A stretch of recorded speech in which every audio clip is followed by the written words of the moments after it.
ਅੱਜ तक सुनते आए हैं अपने लोगों के मुँह चीज़ों के उत्ते लोग इल्जाम देते हैं फलां चीज़ भी बुरी है फलां चीज़ भी।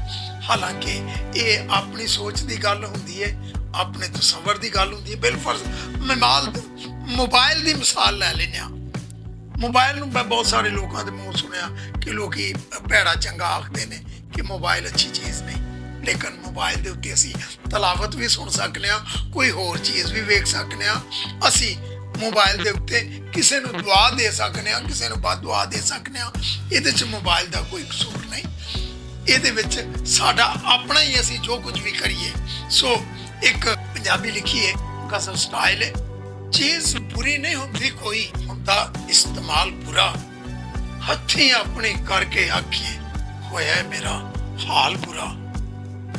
साल दे पहले दिन कुछ चंगा कीता ही नहीं, फिर क्यों आखे लंघिया सारा साल बुरा। अपने लिए ते तेरी सोच कोई माड़ी नहीं, दूजियां लिए क्यों रखे सोच ख्याल बुरा।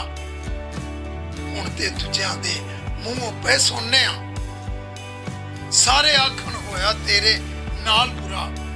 अज ते अपने मुंह में पिया मनना है, विच गया मेरे लिए दुखों का जाल बुरा।